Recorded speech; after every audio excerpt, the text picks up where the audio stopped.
Nous voyons bien le temps d'Abraham. Nous voyons bien que l'idolâtrie est montée, malgré ce qui s'est passé avec Noé. Mais la corruption est là.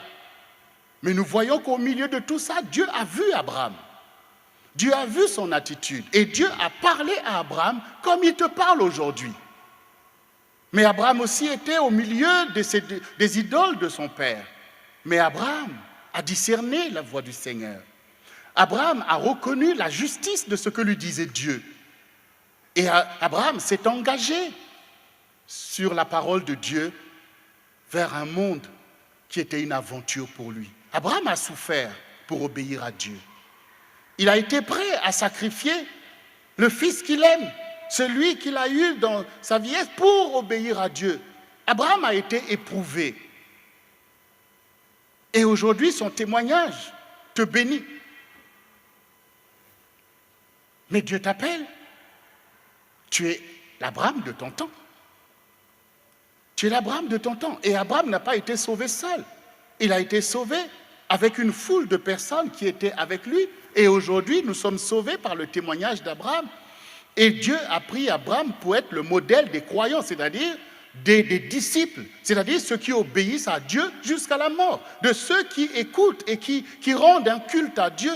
C'est de ça qu'il s'agit dans l'Église. C'est des gens qui croient quand Dieu te dit « lève-toi ». Va à tel endroit. Mais Seigneur, je ne maîtrise pas la situation. Mais pourtant, j'entends que Dieu me dit d'aller. Mais est-ce que ma foi va aller jusqu'à croire que ce que Dieu me dit est vrai, est sage et crédible? C'est ça le truc. Est-ce que ce que Dieu me dit est crédible?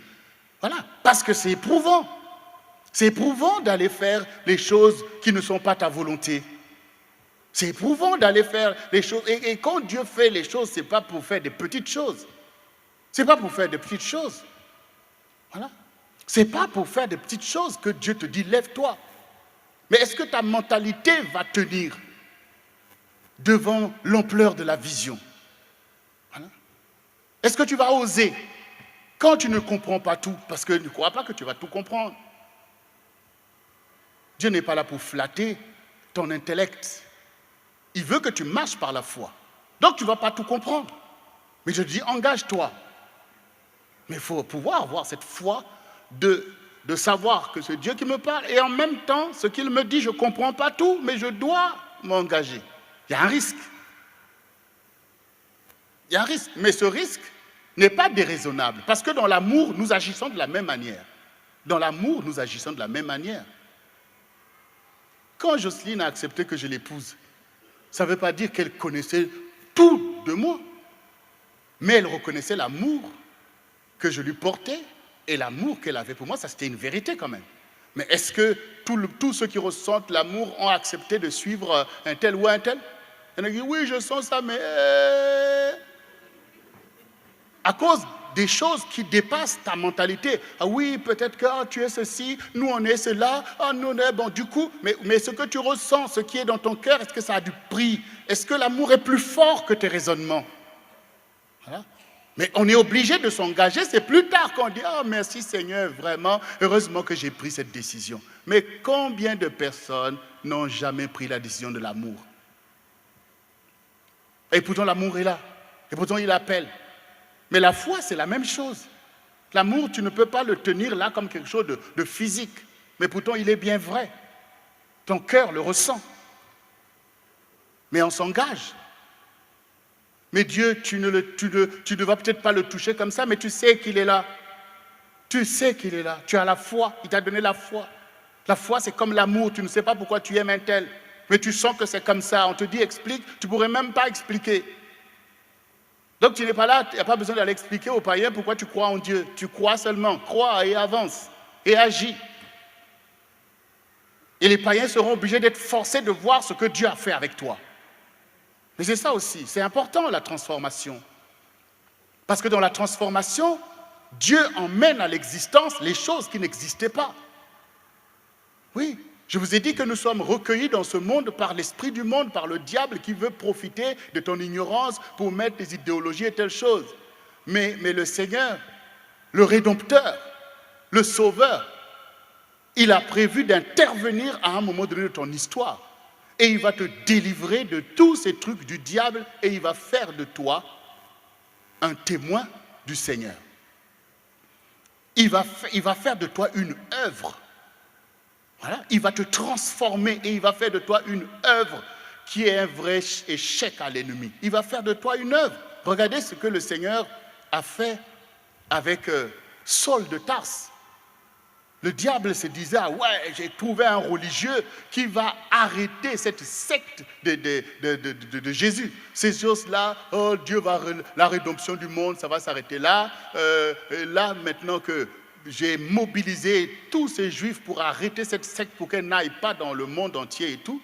Mais regardez, Saul qui va à Damas, là où les chrétiens se sont réfugiés, pour aller les attraper, boum, Jésus intervient. Une transformation radicale s'est produite.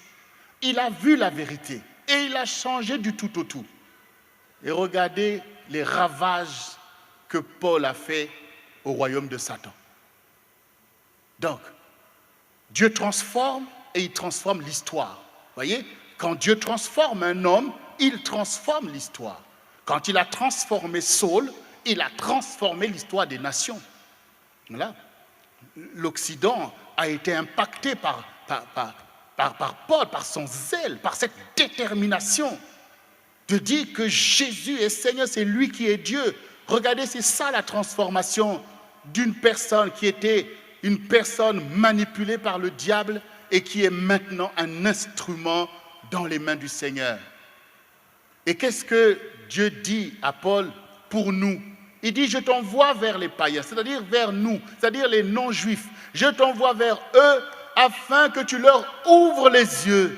Et donc, tu entends que tu ouvres les yeux, tu vois les lois de ce monde, tu vois les principes de l'esprit du monde, tu vois les envoûtements dans lesquels tu es plongé malgré ta religiosité, tu vois toutes ces choses parce que l'esprit de Dieu t'ouvre les yeux. Maintenant, tu vois clair, tu dis que non, ça c'est pas bon, ça c'est le péché, ça c'est la convoitise, ça c'est la haine, ça c'est la violence. C'est à toi, il faut d'abord ouvrir les yeux. L'évangile vise à t'ouvrir les yeux. C'est pas que tu lis et puis après tu vois toujours flou. Non, tu vois bien que ça c'est injuste, ça c'est un méchant, voilà, ça c'est une mauvaise motivation, ça c'est telle chose. Il faut que l'évangile t'ouvre les yeux. Et maintenant il dit, afin que tu les fasses passer des ténèbres à la lumière, c'est-à-dire de la conformité à ce siècle, Dieu te transforme pour que tu sois conforme à l'évangile, que tu sois citoyen du royaume de Dieu, que tu marches selon les lois du royaume de Dieu et non pas selon les lois de l'esprit de mort qui agissent sur la terre. De les faire passer de la puissance de Satan à Dieu, la puissance de Satan, cette puissance de manipulation intellectuelle, c'est cette puissance de Satan de te faire croire que tu es ton propre Dieu,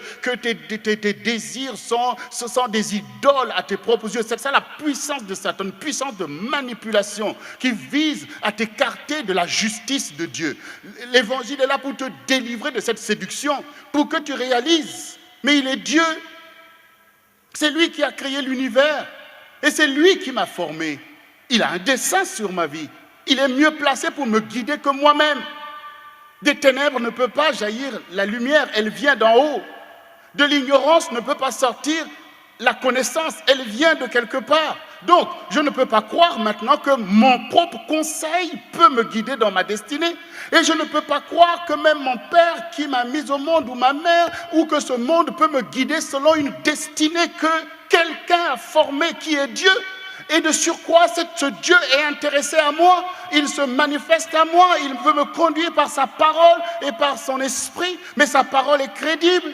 Donc je préfère me soumettre à lui que continuer dans l'aventure. Et quand tu regardes derrière, tu vois tous les dégâts de ta propre vie. Donc à un moment donné, la révolution doit se produire.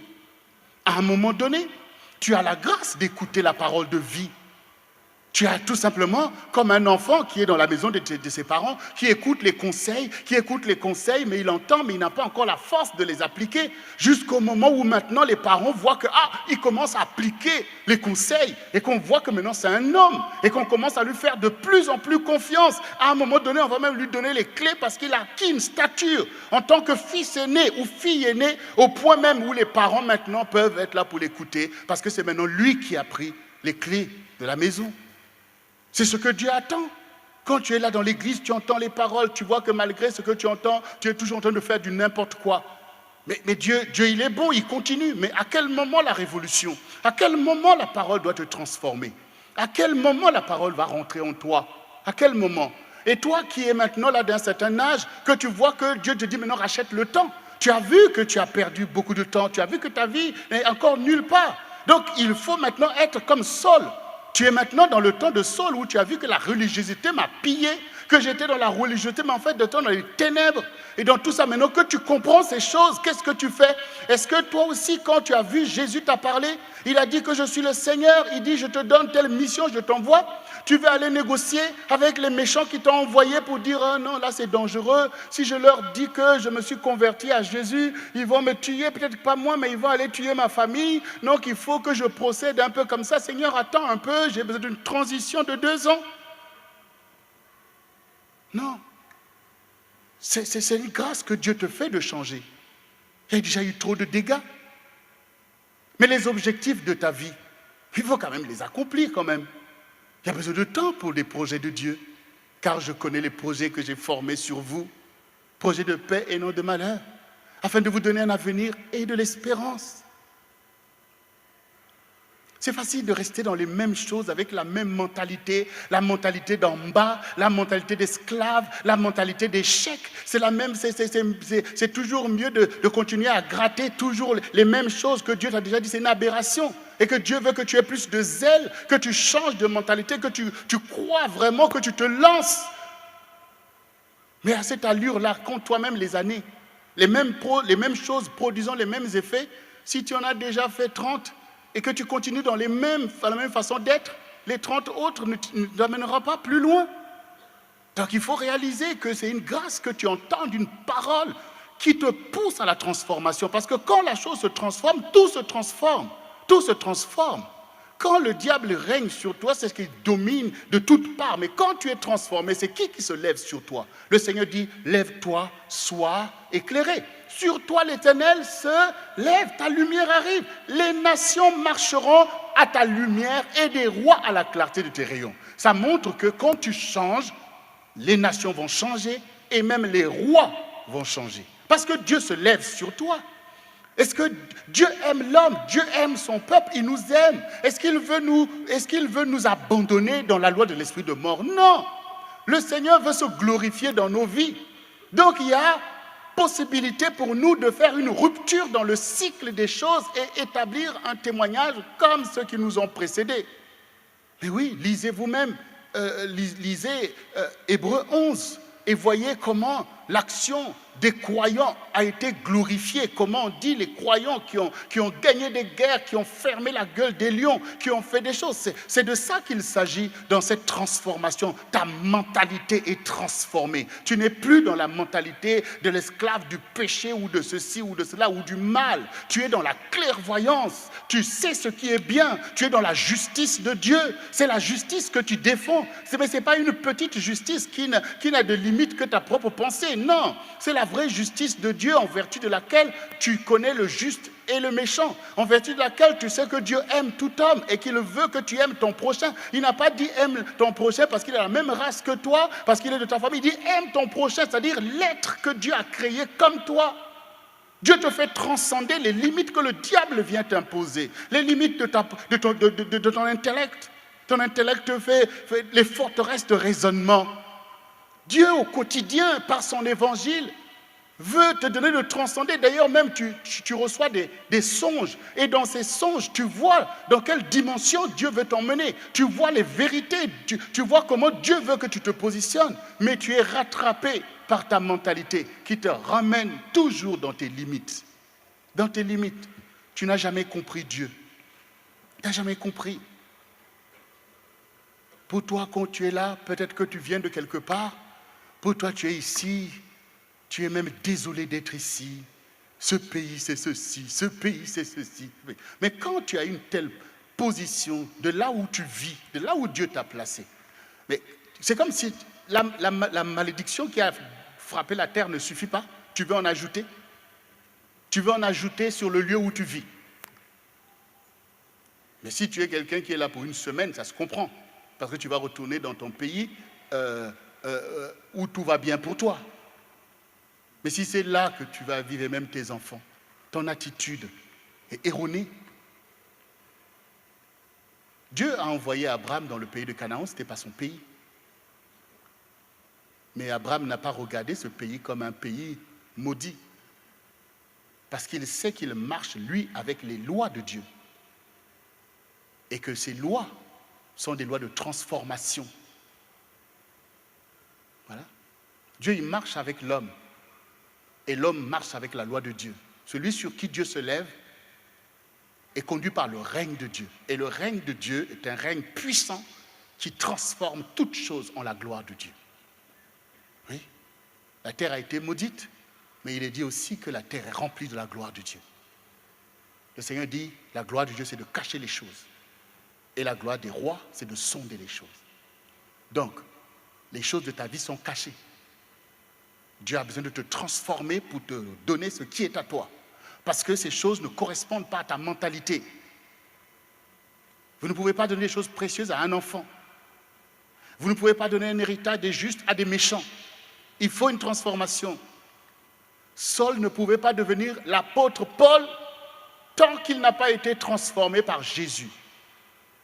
Donc, accepter la transformation, c'est ta bénédiction que tu acceptes. Mais il faut changer de paradigme, il faut changer de la nature des choses. Il faut aller plus loin dans l'obéissance, la poursuite de la parole de Dieu. Il faut que tu te vois dans la parole. Quand tu entends la parole de Dieu, parce que c'est une parole de justice, tu dois dire, ah ça c'est bien ça. Dieu me dit d'honorer mes parents, mais je comprends que c'est bien. Mes parents, ce sont mes parents. Voilà, c'est bien de les honorer. Parce que moi-même, demain, j'aurai besoin que quelqu'un m'honore.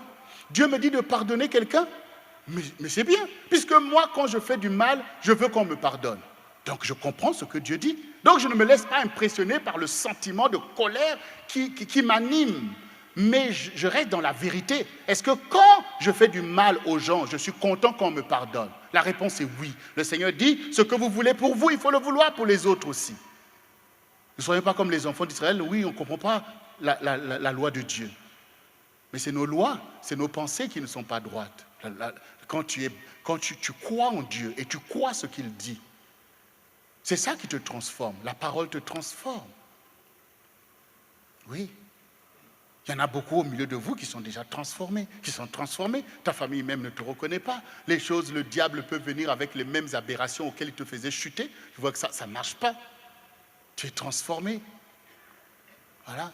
Tu es du côté de Dieu. Tu sers le Seigneur. Ce n'est pas tes désirs que tu sers, c'est Dieu que tu sers. Tu as déjà donné ta vie. Et tu es au service de l'Église, tu es au service des autres. Dieu t'a transformé. C'est ce qu'il faut. C'est une transformation que Dieu veut donner à son peuple aujourd'hui. Au milieu de notre génération, Dieu veut visiter cette génération avec un peuple transformé. C'est une transformation prophétique. Pourquoi? Parce que la prophétie t'a dit l'intention de Dieu pour toi. Mais entre cette intention et toi, il y a une transformation au milieu. Ce soir, j'aimerais prendre un dernier exemple. Souvenez-vous de Isaac. Isaac a eu 2 enfants. C'était des jumeaux. Avec sa femme Rebecca. Et ces deux enfants, c'était Ésaü et Jacob. Donc, c'est tous les deux, on pourrait dire la progéniture de Dieu. C'est la même alliance qui continue. Abraham, Isaac, maintenant ses enfants. Donc, ils sont tous dans la même lignée. Ils sont jumeaux et ils sont nés. Mais regardez leur destinée. Regardez leur destinée. Regardez leur destinée. Dieu a béni Jacob, qui était le fils cadet. Et il a établi au-dessus d'Ésaü. Et non seulement Dieu a fait ça, mais en même temps, il est dit que jusqu'aujourd'hui, Dieu est toujours irrité contre Ésaü et sa descendance. Mais qu'est-ce qui s'est passé? Qu'est-ce qui s'est passé entre les deux? Mais quand vous regardez, qui était le chouchou d'Isaac? C'était Ésaü. Donc Ésaü a peut-être entendu plus d'enseignements que Jacob. les enseignements que lui donnait son père, qu'il aimait bien. Mais pourquoi Dieu est irrité contre Ésaü? Parce que Ésaü ne s'est jamais transformé. Il ne s'est jamais transformé, il a été dans le statu quo. Pour lui, il est là, il va à la chasse, il est brave, il est costaud, il a fait un bon repas pour son père aime bien. Mais tout, c'est le statu quo. Il voit les femmes cananéennes, il dit, mais voilà, j'ai trouvé mes chéris. Alors que l'enseignement de son père lui montrait que ce n'est pas ce que Dieu voulait, que Dieu ne voulait pas qu'il se mêle aux femmes cananéennes qui adoraient des idoles, que Dieu était en train d'établir son royaume et que les principes étaient différents, qu'il ne fallait pas prendre ces femmes-là. Mais quand tu es dans le fait accompli, dans le statu quo, quand tu ne veux pas te révolutionner, quand la parole de Dieu te paraît inaccessible, quand ce que Dieu dit te paraît irréaliste, alors que Satan te propose des choses, vas-y, prends, regarde, allez, réjouis-toi, et tout, et que tu ne veux pas te prendre la peine de poursuivre ce qu'on t'a enseigné, juste même si ça te coûte, eh bien ça donne ce résultat. Ça donne ce résultat. Mais regardez Jacob, qu'est-ce qui s'est passé avec Jacob? Jacob, lui, a accepté le changement et la transformation. Ça veut dire qu'il s'est abstenu des choses qu'on lui a expliquées que Dieu n'aimait pas. Il s'est abstenu des femmes cananéennes. Et c'était déjà une différence de taille entre celui qui écoute « oui papa » et qui fait exactement ce qu'on lui dit de ne pas faire, et celui qui a écouté une fois et qui a dit « ah, m'a dit de ne pas faire ». Pense un peu à toutes les choses que Dieu a déjà réussi à te faire comprendre et que tu n'appliques toujours pas. Alors que ces choses peuvent faire la différence avec même celui qui est là, écouter, mais qui n'applique pas. Et Jésus a donné encore une parabole là-dessus. Il a parlé d'un père qui avait 2 fils. Il a dit au premier, mon fils va travailler dans ma vigne. Le premier a dit, oh non, je n'y vais pas. Et puis il a appelé le deuxième. Mon fils va travailler dans ma vie. Oui, papa, oui. Et puis voilà. Celui qui a dit oui, papa, est allé jouer. Et il n'est pas allé dans la vie. Le premier qui avait dit non, après il a réfléchi. Non, c'est quand même mon père. Et finalement, il est allé travailler. Au final, la question est posée. Entre les deux, quel est le bon fils? C'est celui qui avait dit non, mais qui a médité et qui a fait. Mais celui qui est tout gentil, oui papa, je veux bien et tout, et qui ne fait rien, finalement, se retrouve dans le néant. Jacob a accepté le changement. Et parce que Jacob s'est abstenu de ce que son père lui a dit de ne pas faire, ou sa mère lui a dit de ne pas faire, et que cette qualité de ne pas se mêler, se souiller au piège du diable. Parce que le diable, il veut piéger ta vie, il veut te polluer. Parce que Ésaü est dans une pollution qui est l'esprit d'en bas, la pesanteur. Il est dans la pesanteur, il est dans le fait accompli. Il est sous la domination de l'ennemi. Le diable lui fait faire des choses malgré ses bonnes intentions. Pendant ce temps, Jacob, lui, il se préserve. Il est peut-être avec sa maman, mais lui, il se préserve. C'est-à-dire que lui, il est gardé. Il n'est pas en train de se vautrer dans des choses qui déplaisent à Dieu. Donc, la parole de Dieu n'est pas fructueuse dans la vie d'Ésaü. Et Jacob, malgré son impertinence ou les choses, mais lui, quand maintenant, c'était déjà quelqu'un qui savait se mettre à part. Quand sa mère lui a dit, va chez ton oncle, va là-bas, tu vas aller te marier là-bas. Il ne faut pas que toi aussi tu ailles avec ces femmes et toutes ces choses. Mais il aurait pu redouter pour dire, moi je vais aller tout seul dans le désert, je vais rencontrer des lions, de tout ça. Non, moi je vais faire comme les autres. Non, lui il a pris le risque de mettre en application la parole qui lui a été déclarée. Il a risqué sa vie. Il s'est retrouvé là, dans ce désert, et pendant qu'il dormait, Dieu l'a visité. Dieu l'a visité, ça veut dire que Dieu marche avec celui qui veut marcher. Dieu transforme celui qui veut changer vraiment. Dieu t'accompagne quand toi tu cherches les choses de Dieu. Quand tu veux percer le mystère, Dieu est avec toi. Oui, Dieu est venu et il s'est présenté à Jacob. Il n'a pas dit, oh Jacob, toi là, tu as usurpé le droit de ton frère, tu as fait ceci, tu es cela. Non, Dieu a vu un esprit à sa disposition. Dieu a vu quelqu'un qui fait la différence. Il ne sait pas tout, mais il a une qualité. Il a une disponibilité. Voilà, il y a une disponibilité. Est-ce que tu es disponible pour Dieu? Il y avait une disponibilité chez Jacob. Parce que Dieu est là pour régler tes faiblesses. Il est là pour tout changer. Il est là pour pouvoir faire le boulot. Mais ta qualité, ton engagement, ta disponibilité à servir le Seigneur est quelque chose qu'il recherche. Et voilà maintenant, puisque c'est Dieu qui transforme, Dieu a placé Jacob dans l'épreuve pour le transformer. Parce qu'avant, c'était quelqu'un qui avait un autre état d'esprit, qui était là en train d'usurper, de faire le malin pour avoir accès à des choses, partir dans le jeu. Mais Dieu l'a plongé maintenant lui-même dans l'épreuve pour qu'il puisse maintenant changer de mentalité. C'est maintenant lui qui subissait l'injustice. Avant, c'est son frère qui l'a fait subir cette injustice. Mais Dieu aussi a permis, parce que ne croyez pas que Dieu ne juge pas toutes choses. Ne croyez pas que Dieu prenait plaisir, d'ailleurs il le dit clairement. L'homme contre qui Dieu est irrité jusqu'aujourd'hui. Dieu ne prenait pas plaisir en Ésaü. Voilà. Sinon il allait arrêter Jacob dans ce qui s'est passé. Mais Dieu avait vu que, oui, avec Jacob, il peut avancer, puisque Dieu peut te changer. Ce qu'il a besoin, c'est que tu cherches, c'est que tu t'engages, c'est que tu sortes du statu quo, c'est que tu arrêtes de tourner en rond toi aussi. Il faut que tu ailles comme Jacob. Va à l'aventure avec Dieu. Va chercher des choses que Dieu aime. Va chercher les choses que Dieu aime. Essaie de te conformer à sa parole, tu verras que Dieu va t'aider. Dieu a été avec Jacob. Jacob est arrivé chez Laban. Il était dans l'injustice, mais Dieu a toujours donné à Jacob de gagner, d'être récompensé. Et quand maintenant Jacob est arrivé là-bas, a rencontré sa destinée, a rencontré Rachel, a rencontré Léa, maintenant les patriarches sont nés. Enfin, quand Jacob maintenant revient, Ésaü toujours le même, il ne change pas. Maintenant, comme elle est, voilà, maintenant il a formé une armée pour venir faire du mal à son frère, toujours les mêmes choses, il ne réfléchit pas à la loi de Dieu, et puis il vient. Mais le Seigneur était avec Jacob. Le Seigneur était avec Jacob.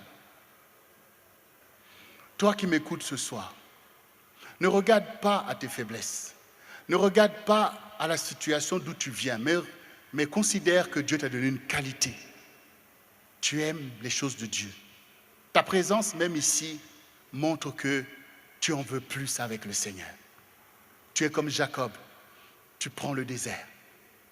Tu ne veux pas te conformer aux femmes de Canaan. Tu ne veux pas te conformer.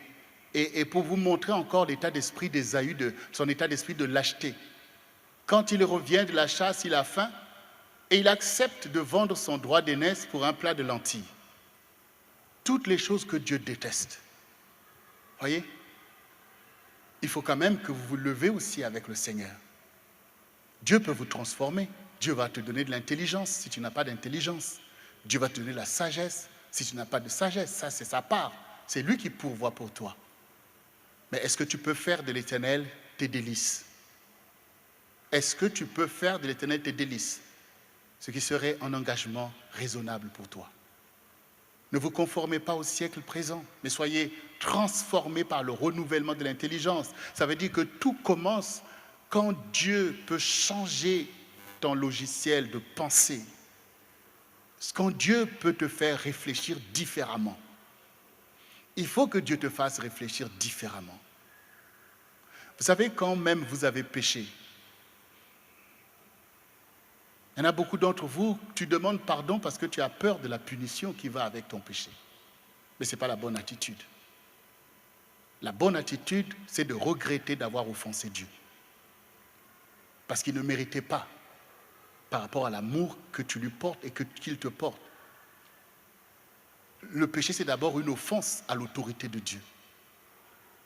Ce n'est pas d'abord parce que tu ne veux pas subir les conséquences de tes péchés. Souvenez-vous ce que Dieu a dit à David. Choisis entre les 3 fléaux par lesquels tu veux que je te frappe. David était obligé de dire, bon ben voilà, je choisis au moins celui-là. Pourquoi il n'a pas dit, oh Seigneur, mais toi aussi, pourquoi Dieu me frappait? Pardonne-moi seulement. Mais il a bâti le temple pour adorer Dieu, pour pouvoir apaiser la colère de Dieu, parce qu'il a offensé Dieu sur des choses qu'il savait qu'il ne devait pas faire. Donc vous-même, commencez à réfléchir différemment. Commencez à être dans une vraie clairvoyance pour voir, mais Dieu me cherche. Si Dieu s'engage avec moi, c'est à mon avantage. Si Dieu est aussi exigeant vis-à-vis de moi, c'est que son objectif est grand dans ma vie. Et qu'il faut que je ne regarde pas les choses du côté de ce que je souffre, mais il faut que je regarde les choses du côté de la grâce que Dieu me fait. Si maintenant Jacob avait eu peur de souffrir, il ne se serait pas engagé, il serait resté là, dans l'inertie, dans la paralysie. Ça n'allait pas former un patriarche. Et le dessein de Dieu allait être compliqué pour se poursuivre. Dieu n'a pas pu poursuivre son dessein avec Ésaü, parce qu'en principe, c'est Ésaü qui était le fils aîné. Et que dans les principes des Israélites, c'est lui qui devait relever, poursuivre l'œuvre de son père. Mais son état d'esprit n'était pas conforme à la promesse. Il y a une promesse de Dieu sur ta vie. Et je peux comprendre ces choses parce que je sais les choses que Dieu même avait voulu faire avec mon père. Je sais. Et je sais aussi des choses parce que Dieu ne renonce pas en fait à un objectif. Dieu a une vision, même pour une famille. Des fois, vous êtes une génération qui va racheter le temps parce que la génération qui vous précède n'a pas peut-être obéi ou n'est pas allée aussi loin que Dieu le voulait. Il faut le comprendre. Dieu ne renonce pas à son plan. Mais Dieu cherche qui peut l'accomplir. Dieu cherche qui peut l'accomplir. Dieu cherche qui peut l'accomplir. Il y a un héritage de Dieu qui est sur nos vies. C'est-à-dire les choses que Dieu avait déjà positionnées pour nos pères, les choses qui n'ont pas été accomplies, qui sont là avec des choses nouvelles. Il y a cet héritage qui est là qu'il faut accomplir par quelqu'un de zélé, quelqu'un qui veut être transformé à la gloire de Dieu, quelqu'un qui veut racheter le temps, quelqu'un qui veut éclairer sa génération. Dieu est volontaire pour de telles percées. Mais il faut accepter le principe de la transformation parce que Dieu va te mettre au feu, il va t'épurer, il va enlever les scories de tes pensées, de tes désirs, il va enlever des mauvaises motivations et il va te révéler le royaume de Dieu, il va te faire se lever pour les autres, il va te donner une compassion pour les autres, pour les plus faibles. Dieu cherche ces personnes-là et c'est ce qu'il a fait avec Jacob. Et même Jacob, Israël est devenu Israël. C'est-à-dire qu'au travers de ce Jacob que Dieu a emmené dans les challenges, dans les choses, Dieu l'a transformé pour être le grand patriarche d'Israël aujourd'hui. Oui. C'est la même chose pour tous ceux qui ont fait la différence dans leur temps. Joseph, c'est la même chose. Joseph, c'est la même chose. Il avait une qualité qui plaisait à Dieu. Dieu lui avait montré en songe et en vision. Mais entre les visions et ce qu'il était à ce moment-là, il y avait incompatibilité. Dieu a permis qu'il prenne un chemin dangereux, risqué, pour l'épurer, le dépouiller de la vanité et de toutes ces choses pour en former un instrument. Est-ce que tu peux aller loin avec le Seigneur? Est-ce que tu peux considérer la parole de Dieu comme quelque chose de précieux pour te conduire selon ta destinée? Oui, c'est la parole qui fait l'autorité sur la terre. Le Seigneur dit, tout passe, mais ma parole demeure. Ça veut dire que toutes les choses auxquelles le diable veut qu'on s'attache, les idoles et tout ça, ça va passer.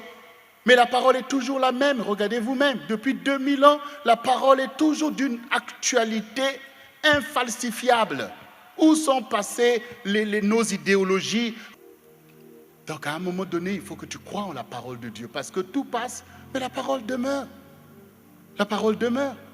Dieu n'avait-il pas dit aux enfants d'Israël que j'irai vous chercher dans les nations, je vous ramènerai dans votre pays? Et il ne l'a pas fait. Et toutes les nations qui ont refusé cette ordonnance de Dieu, ils ne se sont pas confrontés à un rocher. Dans ta vie personnelle aussi, crois la parole de Dieu. Ne te laisse pas avoir par tes raisonnements, tes désirs, mais crois la parole. Parce que la parole peut nous paraître irréaliste. Elle peut nous paraître loin de nos préoccupations. Mais n'oublie pas que c'est la parole de Dieu. Et que Dieu n'est pas là pour accomplir nos désirs. Il est là pour accomplir sa parole. David l'a appris à ses dépens. Mais il nous a laissé une parole. Il dit, ta parole est une lampe à mes pieds et une lumière sur mon sentier. Ça veut dire que quand tu n'as pas la parole, tu es dans les ténèbres. Vous savez, si on éteint cette lumière-là, ça ne veut pas dire que tout d'un coup, nous allons être en danger. Maintenant, s'il n'y a plus de lumière, je peux toujours marcher. Mais à un moment donné, je vais être confronté à quelque chose qui va me faire du mal. Ça veut dire que quand vous pouvez avoir l'impression que, en suivant vos propres pensées, que tout va bien. Mais c'est quand vous allez arriver devant un obstacle que vous allez comprendre que, oui, il aurait fallu que j'écoute plutôt la parole de Dieu qui est éclairée, qui est déjà justifiée. Ce soir, ose ta destinée prophétique. Et ce qui est bien avec le Seigneur, c'est que malgré ce que tu as fait, ta destinée demeure. Souvenez-vous l'enfant prodigue. L'enfant prodigue, il est allé loin dans les mauvaises choses, dans la rébellion. Mais il a suffi d'un instant pour qu'il réalise, non, je ne veux pas périr là, dans ces trucs, je ne veux pas périr. Je repartirai. Et je dirai à mon Père, Père, j'ai péché contre le ciel et contre toi. Je ne suis plus digne. Il a suffi d'un instant pour réaliser que Dieu est souverain dans nos vies et qu'il vaut mieux lui obéir. Et sa vie a été sauvée. La transformation vise d'abord ta rédemption, c'est-à-dire que Dieu veut restaurer ta vie. Et restaurer ta vie veut dire d'abord te délivrer du péché et te délivrer de l'injustice dont tu as été victime. Parce que Satan t'a pillé. Et le Seigneur a dit, le voleur ne vient que pour dérober, égorger et détruire. Satan te fait croire par ses idéologies qu'il veut te faire plaisir. Tout va bien, allez, tu auras des sensations, tout ça. Mais en fait, il ne vient que pour dérober, égorger et détruire. Mais moi, je suis venu pour que les brebis aient la vie et qu'elles soient dans l'abondance. Ça veut dire que Jésus t'aime et que Jésus veut te délivrer de l'esclavage du péché et il veut t'établir selon ton témoignage. Jésus veut t'accorder ta destinée, les choses préparées, mises en réserve, les choses précieuses, il veut te les confier. Parce que maintenant, il voit que tu deviens un disciple, c'est-à-dire quelqu'un qui accepte de changer. Parce qu'il est dit, le disciple n'est pas plus grand que son maître, mais il appartient à tout disciple d'être comme son maître. Nous avons un modèle. Notre modèle, c'est Jésus. Et nous pouvons prendre des mois et des mois pour parler de ce modèle. Et on le fera. Il faudra qu'on parle un peu de la vie de Jésus-Christ de Nazareth, de comment il a marché, de tout ce que la Bible nous révèle de lui, de comment il a marché. Oui. C'est nous qui avons besoin d'être transformés, parce qu'on a été impactés par le péché. Lui, il n'a pas péché. Lui ne change pas. Lui ne change pas. On ne peut pas changer quelque chose qui est bien. On ne peut pas transformer quelque chose qui est accompli. Mais nous avons besoin de changement et de transformation. Ça veut dire que tu veux devenir quelqu'un d'autre. Et ça, il faut l'oser. Il faut oser ça. Parce que selon les prophéties qui ont été dites sur toi, tu dois être quelqu'un d'autre. Tu dois avoir une autre mentalité. Tu dois parler différemment. Tu dois agir différemment selon les prophéties qui ont été déclarées sur toi. Il faut passer à la tête. Il faut rentrer dans l'exception. Il faut le faire. Cela est justifié puisque Dieu t'a dit, puisque Dieu t'a appelé. Dieu t'appelle. N'aie pas peur de changer. Ne laisse pas la dictature du quotidien te maintenir là où tu es. Parce que les gens veulent que tu restes comme tu es. Ça les laisse un peu tranquilles parce que ton changement, ta transformation dérange leur conscience. Mais toi qui as compris les choses de Dieu, le Seigneur dit, celui qui aura connu la volonté de son maître et qui n'aura rien préparé, sera battu d'un plus grand nombre de coups. Dieu travaille à ce que tu comprennes les choses de Dieu. Et ce n'est pas peu de choses pour le Seigneur. Celui qui connaît plus doit changer plus. Oui. À celui qu'on a beaucoup donné, on demandera plus, dit le Seigneur. Dieu campe autour de toi pour te transformer. Il faut que tu te transformes. Parce que quand Dieu envoie sa parole pour te transformer et que tu ne te transformes pas avantageusement selon la parole, tu vas te dégénérer. La parole aura toujours une conséquence. Aura toujours une conséquence. Mais Dieu souhaite que cette conséquence soit heureuse. C'est-à-dire une transformation pour que le Seigneur dise, voici mon enfant, voici ma fille. Il accomplira tous mes désirs, elle accomplira ma volonté. Parce que c'est mon instrument. Dieu veut faire de toi un instrument. Un instrument appartient à celui à qui il appartient. Dieu veut agir sur la terre. C'est par toi qu'il va agir. C'est toi, l'Abraham. C'est toi, Jacob. C'est toi, Joseph. C'est toi, Esther. Nous avons beaucoup d'exemples. Nous pourrons prendre autant d'exemples que tu veux pour que tu comprennes de quoi je parle, la transformation d'une vie. Esther aussi avait ses coutumes et ses traditions, en vertu desquelles elle ne pouvait pas épouser un incirconcis, fût-il un roi. Donc Esther pouvait se retrouver elle aussi dans cette arène, être choisie par le roi, mais demeurer dans la négativité, continuer à mépriser cet homme, pour se manifester comme Vasti et être elle aussi jetée. Et quand le diable allait se lever pour détruire son peuple, il ne peut avoir personne pour arrêter.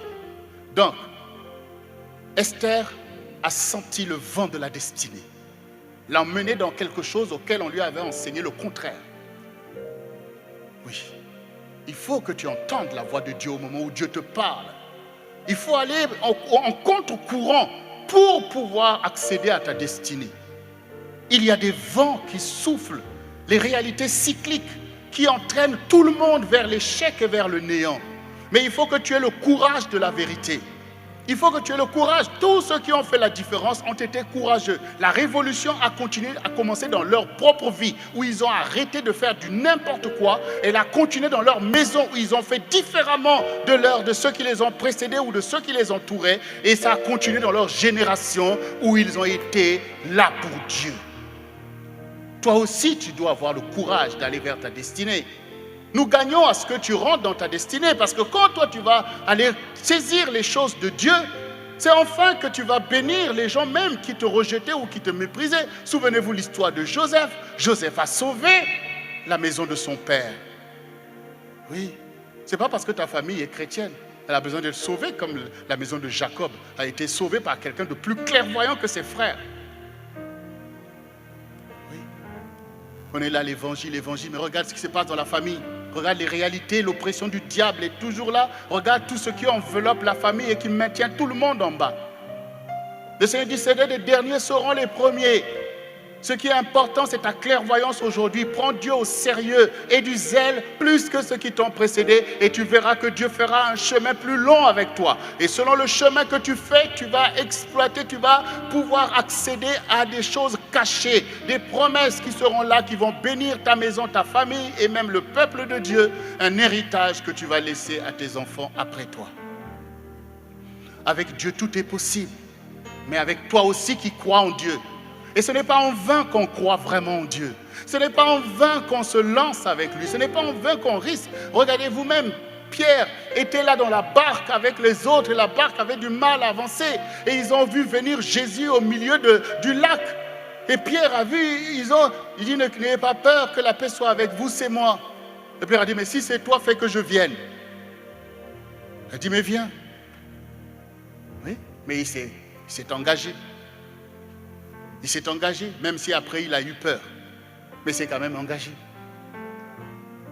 Est-ce que tu veux bien t'engager ce soir? Est-ce que tu veux bien considérer ta destinée prophétique? Qu'est-ce que Dieu a dit de toi? C'est à cause de toi qu'on traîne encore ici, là. Mais bien sûr que c'est à cause de toi. Si tu étais rentré dans toutes les choses que Dieu t'a déclarées, est-ce qu'on serait là? Est-ce qu'on serait ici, là, en train de traînailler, en train de gratter des petites choses? Non. Une personne peut tout changer.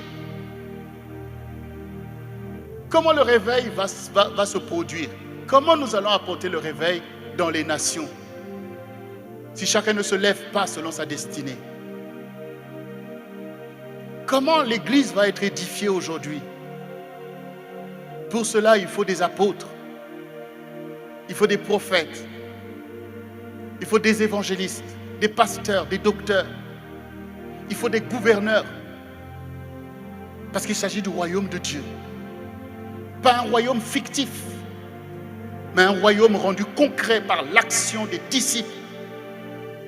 Il s'agit d'impacter l'histoire. Il s'agit d'embraser le cours de l'histoire de notre génération.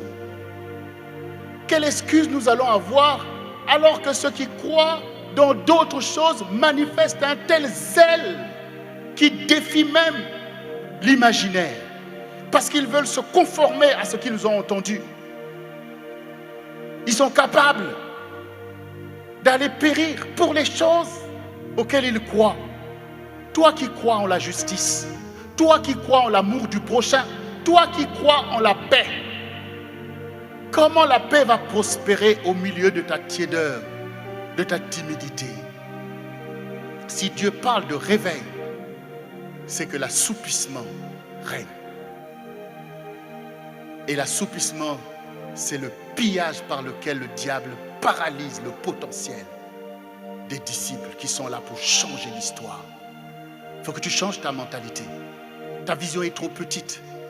Dieu est beaucoup plus grand que ce que tu perçois. Dieu est beaucoup plus déterminé que ce que tu penses. Et ta destinée est beaucoup plus grande que cette mentalité que tu traînes. Il va falloir courir maintenant. Il faut accepter d'être changé parce que tu es toujours là enveloppé par les choses du monde. On ne peut pas servir 2 maîtres.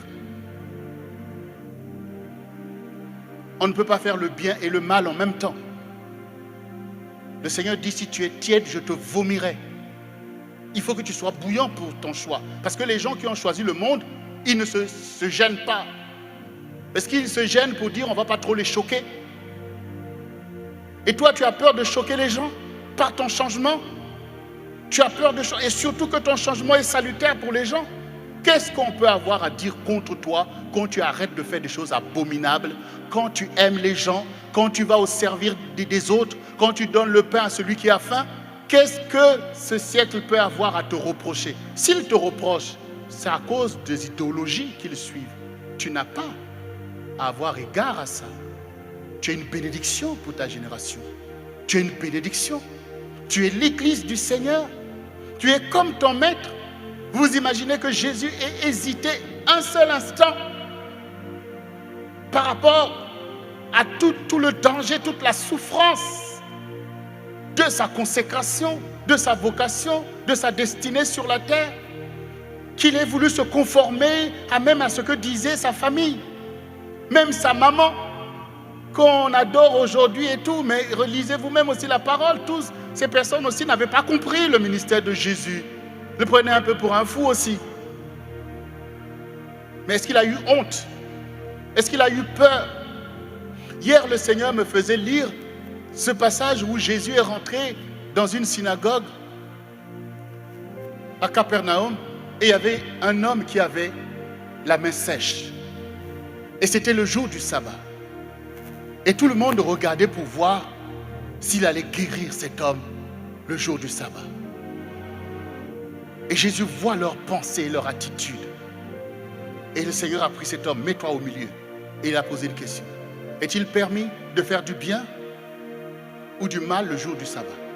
Est-il permis de sauver un homme le jour du sabbat?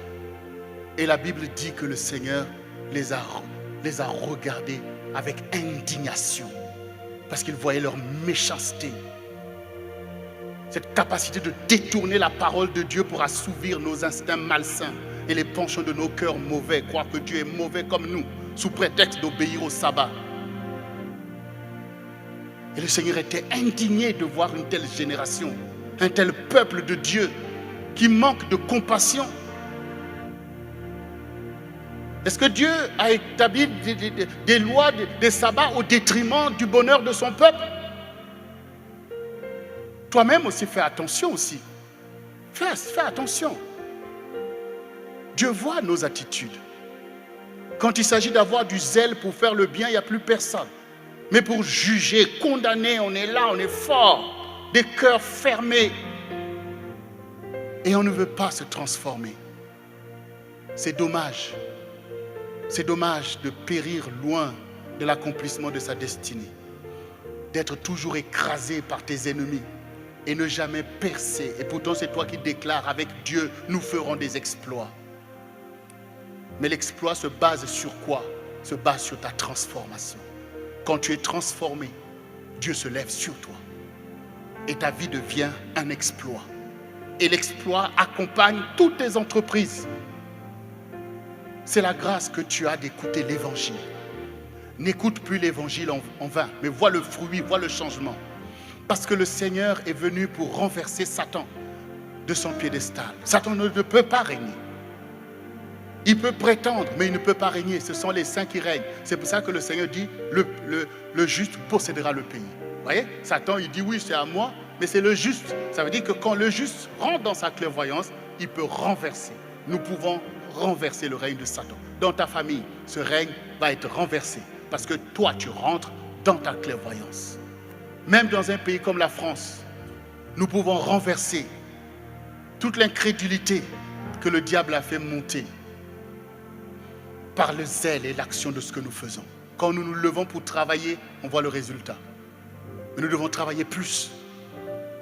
Il ne faut plus que quand on commence à faire, à un moment donné, on atteint une limite. Ah, non, je ne peux plus, je ne peux plus. Non, il faut passer de l'autre côté. Il faut se transformer vraiment. Il faut abolir ce qui était avant. Il faut abolir les idéologies, le péché. Il faut que tu aimes les choses d'en haut. Parce qu'il y a une vie glorieuse pour toi, une vie importante. Oui, tu es là pour rentrer dans ta destinée. Et selon cette destinée, le Seigneur dit, l'homme quittera son père et sa mère et s'attachera à sa femme. C'est ça la transformation. Ça t'emmène à appliquer la parole de Dieu. Parce que si tu n'es pas transformé, eh bien, tu vas penser, oh non, oui, oh, les femmes, oui, ceci, là, oh, moi j'ai telle copine, telle copine, telle copine, telle copine. Tu penses comme ça parce que tu n'es pas transformé. Mais quand tu seras transformé, tu vas voir que tu es là aussi pour bâtir ta maison, fonder ta famille. Voilà.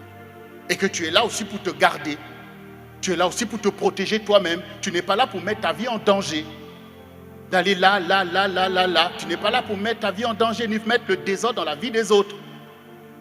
Voilà. Parce que toi-même, tu as été transformé. Tu as compris que tout ça, c'est des manigances de l'ennemi où il veut que nous soyons sans foi ni loi, faisant des choses, causant des préjudices. Tout le monde est blessé. Tout le monde, ça ne va pas, aucun fondement et toutes ces choses.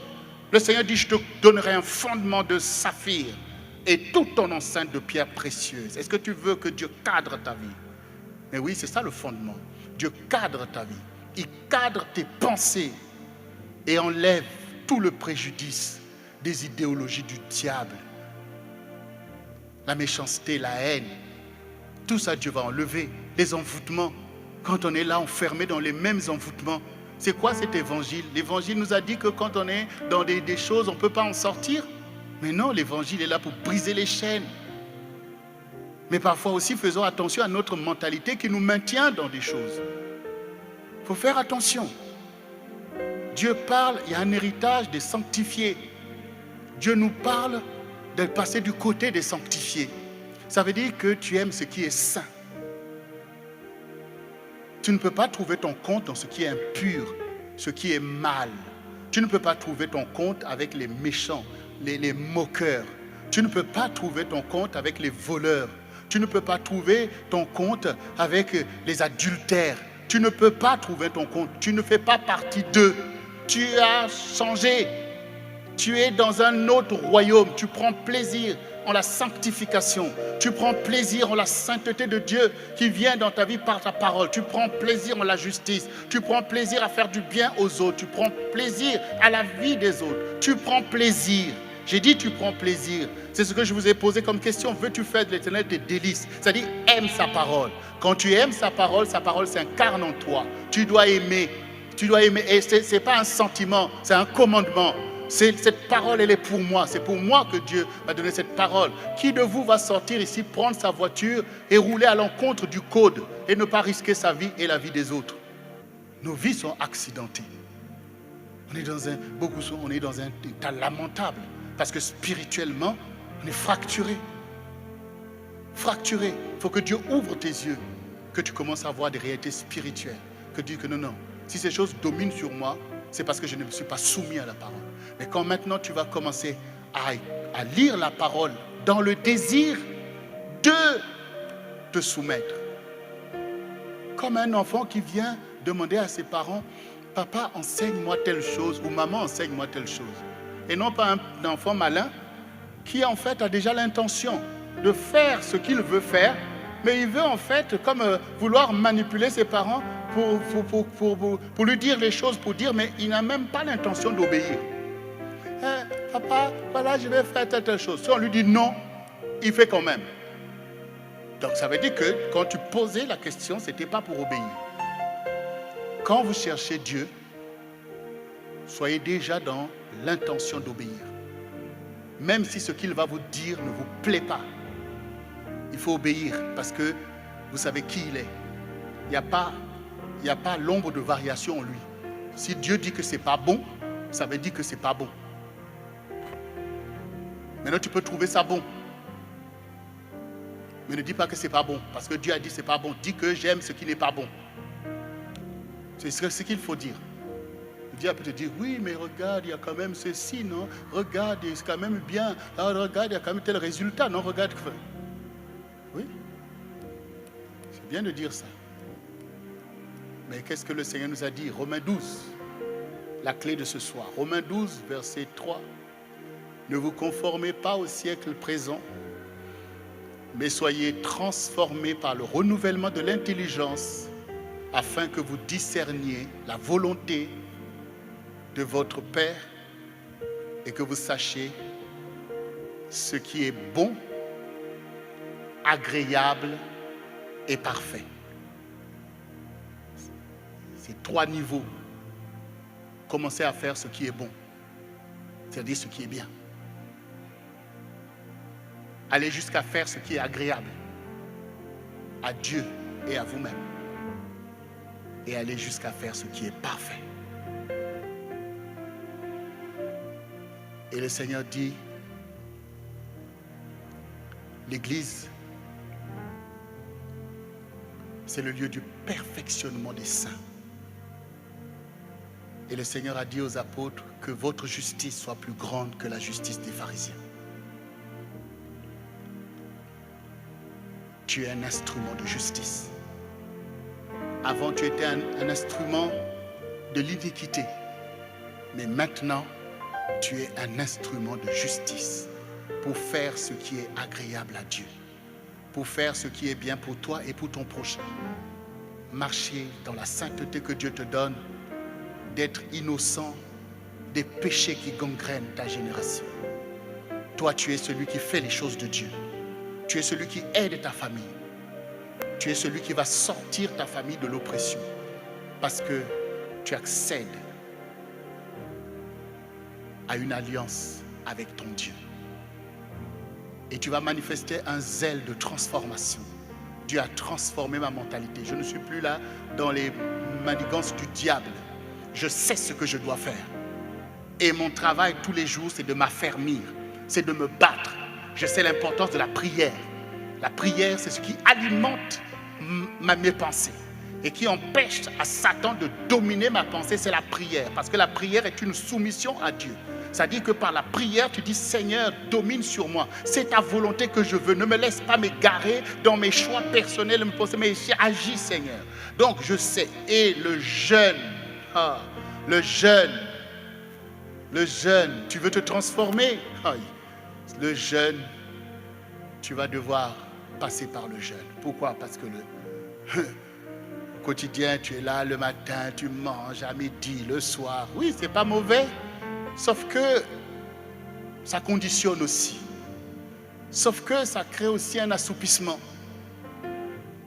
Et donc, tu as besoin aussi de lucidité, tu as besoin de percer, tu as besoin de recevoir des songes, des visions. Et des personnes, Dieu ne t'a jamais rien dit.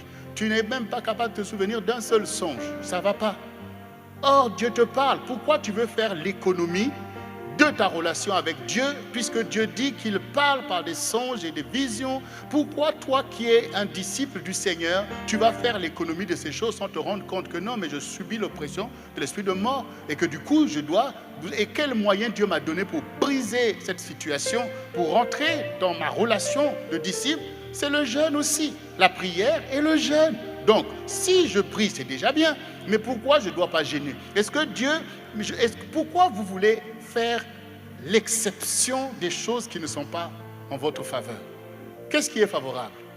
C'est de jeûner ou de ne pas jeûner? Qu'est-ce qui vous fait avancer? Est-ce que c'est de jeûner ou de ne pas jeûner? Pourquoi vous voulez vous mettre à l'écart des choses que Jésus lui-même a pratiquées pour nous montrer que c'est comme ça? Pourquoi la parole que le Seigneur dit, quand l'époux leur sera enlevé, ils jeûneront? Pourquoi tu refuses des choses qui favorisent ta communion avec le Saint-Esprit? Regardez, parfois des choix comme ça sont des choix coupables, un manque de clairvoyance. Parce que ces choses-là, tu vois bien que c'est des choses qui te permettent d'accéder. Tu ne peux pas garder que l'illusion, Seigneur, fais ceci, Seigneur, fais ceci. Mais la parole te parle. Je vous ai dit que la transformation, ça va coûter. La transformation, ça va te tordre les boyaux. Mais oui, tu as grandi dans l'église, moi aussi.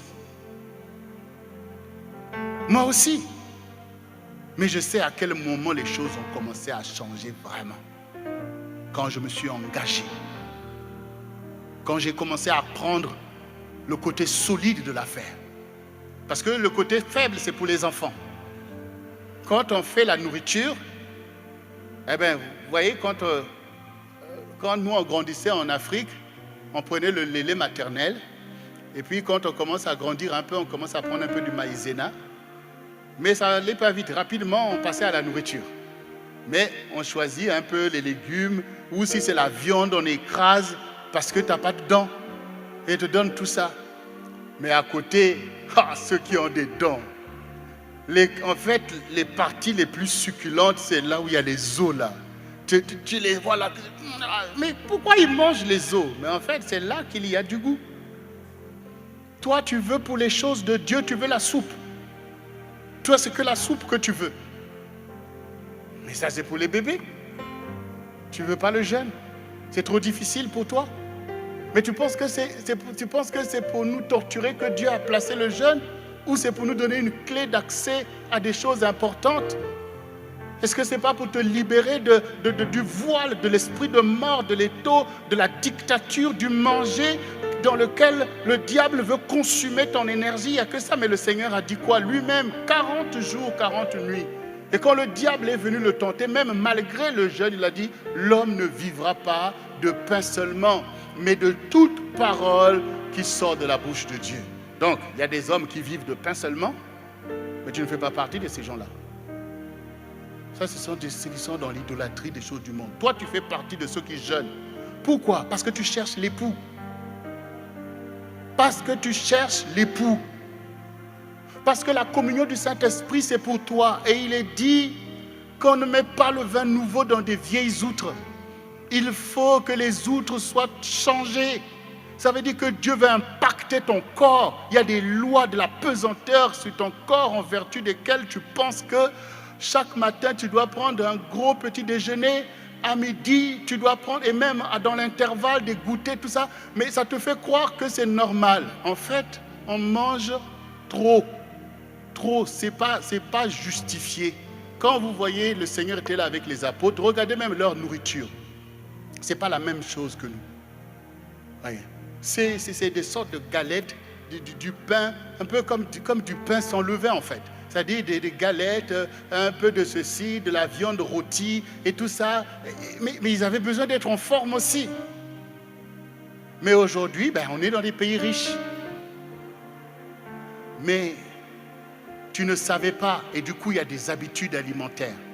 Maintenant, on a compris qu'il faut rompre à un moment donné. Si ces choses ne te permettent pas d'atteindre ton objectif, tu dois rompre. Il ne faut pas avoir peur de rompre le statu quo. Parce que sinon, le statu quo, tu as déjà placé, ton histoire est déjà finie dans le statu quo. Donc, ce n'est pas ça que tu veux. Donc maintenant, si Dieu me demande de jeûner, je vais jeûner. Pourquoi? Parce que le Seigneur dit, armez-vous de la pensée de souffrir. Quand tu vas commencer à jeûner, ça va te tordre les boyaux. Un jour, 2 jours, tu vas penser que tu vas mourir. Mais en fait, tu meurs, tu ne vas pas mourir. Il y a même des païens qui font des grèves de la faim. Tu ne vas pas mourir. Tu ne vas pas mourir. Quand le Seigneur m'a dit de faire un jeûne de 21 jours et 21 nuits, moi, j'étais honoré que Dieu me demande ça. Franchement, parce que j'étais déjà dans ma transformation. Moi, j'étais honoré que Dieu me demande quelque chose, parce que je sais que ce n'est pas en vain, il y a quelque chose derrière. Il m'a appelé, il me dit avance. Et maintenant, il est en train de m'équiper. Maintenant, il est en train de me former à être son serviteur. Donc, je n'ai pas regardé à ce que... Non, je n'ai pas regardé. J'ai regardé à l'action qu'il faisait. J'ai dit, oui Seigneur, je ne sais pas comment ça va se faire, ou je ne sais pas comment, mais j'ai entendu, j'ai dit oui Seigneur, si Dieu le dit, c'est que c'est possible. Et d'ailleurs, la Bible montre qu'il y en a qui l'ont fait. Bon, tout ça, donc je suis là, j'ai entendu, je sais que Dieu m'a donné ce challenge et que je dois y rentrer. Maintenant, mon problème, c'était de voir quand je vais y rentrer et comment. Et quand je suis arrivé que bon, voilà, boum, allez, j'y vais. J'y vais. Tu ne sais pas comment ça va se passer, mais j'y vais. 1 jour, 2 jours, 3 jours, là, la tête commence à...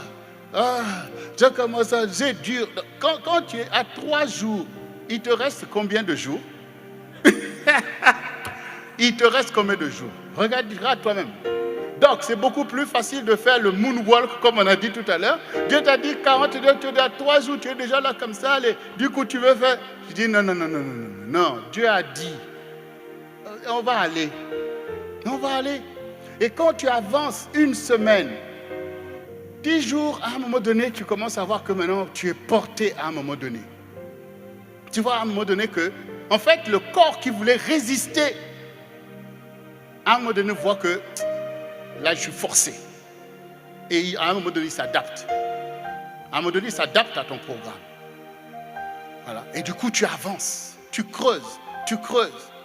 Après, tu arrives... Mais tu seras toujours attaqué. Il ne faut pas croire que tu vas faire ton jeûne comme ça, tout va bien parce que tu es tellement spirituel. Non, tu vas être attaqué. L'ennemi va trouver une occasion quand tu vas arriver vers le 30e jour. Tout ça, à un moment donné, tout ça, tu vas halluciner. Les choses vont se passer.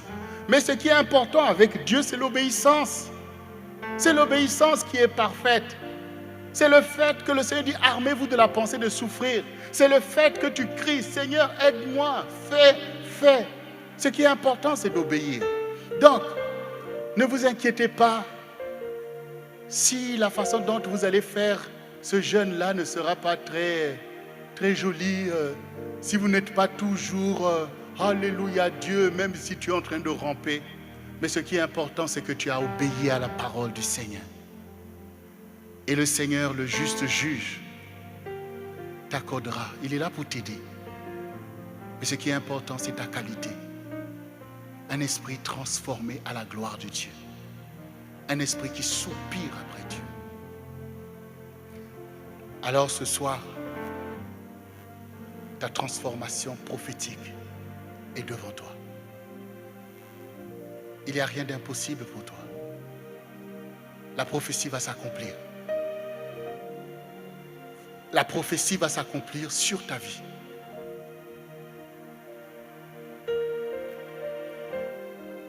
L'oppression va cesser. Le pillage va s'arrêter. Le cycle de la mort va être interrompu. Parce que tu vas rentrer dans le cycle de la vie. Dieu est le Dieu qui nous fait grâce. Il nous établit. Il fait de nous la lumière du monde. Il fait de nous des citoyens du royaume de Dieu. Nous ne sommes pas assujettis à la loi de la pesanteur. Mais avec Dieu, nous ferons des exploits. Certains des derniers seront les premiers. Dieu te place à la tête. Tu seras la tête et non la queue. Tu seras en haut et non en bas. Ce soir, accepte d'être transformé. Sois exigeant avec toi-même. Ce n'est pas les autres qui doivent changer, c'est toi qui dois changer. Si seulement les autres changent, toi tu ne changeras pas. Mais si toi tu changes, c'est déjà bien. Et ça changera aussi les autres. Mais il faut que tu changes, parce que ta destinée n'est pas petite. Dieu est ton Dieu, et il t'aime, il est ton Père. Il ne t'appelle pas à une transformation pour te faire du mal, mais c'est pour te faire du bien, et faire du bien à ta maison et au peuple de Dieu. Que ce séminaire ne soit pas un séminaire de plus, mais que ce séminaire soit un temps fondamental dans ta destinée. Que ta mentalité change complètement. Dieu est ton maître et tu es son disciple. Il y a une vie pour toi. Dieu peut te guérir de toutes tes maladies. Dieu peut te délivrer de toutes tes oppressions et de toutes tes addictions. Crois, engage-toi, prie et jeûne. Adopte cette transformation et marche en nouveauté de vie. Mets de l'ordre dans tes pensées et dans tes réalités. Ça, c'est du passé. Ça, c'est pas bon pour moi. Cette pensée, je ne l'accepte pas parce qu'elle n'est pas conforme à l'enseignement que j'ai reçu. Redresse-toi. Abandonne les mauvaises choses. Cours vers les bonnes choses. Rachète le temps. Cours. Dis, Seigneur, règne sur moi. Conduis-moi, bénis-moi, utilise-moi. Accepte la vie des transformés, la vie des sanctifiés. Dieu est le transformateur.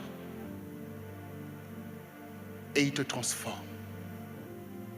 De gloire en gloire et de victoire en victoire. Car le Seigneur t'a dit, celui qui vaincra, je lui donnerai de s'asseoir sur mon trône, comme je me suis assis sur le trône de mon Père, parce que j'ai vaincu. Vaincre quoi? Vaincre le système du monde. Vaincre l'oppression du monde. Vaincre l'héritage qui est du monde qui est venu sur toi. Car le Seigneur dit, venez à moi, vous qui êtes fatigués et chargés, et je vous donnerai du repos. Les choses anciennes sont passées maintenant. Dieu te donne les ailes de la colombe. C'est-à-dire un zèle pour aller vers les choses de Dieu. Un zèle pour aller vers les choses de ta destinée. Un zèle pour courir les ailes de la colombe. La colombe prend un vol rapide. Boum! Il est parti. C'est le vol le plus rapide. C'est la colombe. Vous voyez, le canard, quand il prend son vol, c'est vraiment... Il prend du temps pour décoller. Mais la colombe, c'est en une fraction de seconde. Boum! Il est parti. Ce soir, je vais prier. Ce soir, je vais prier. Parce qu'il y a la parole que tu acceptes et il y a l'onction qui agit pour te donner la capacité d'appliquer la parole. Il y a des jougs que le Seigneur brise par sa grâce. Et il y a des choses dans lesquelles tu dois rentrer pour échapper à ta condition d'avant. Le Seigneur est engagé. Toi aussi, engage-toi pour ton avenir. Engage-toi pour ton changement. Les choses qui te dominaient sont maintenant derrière toi. Parce que ce soir, tu te lèves devant le Seigneur, plus que vainqueur.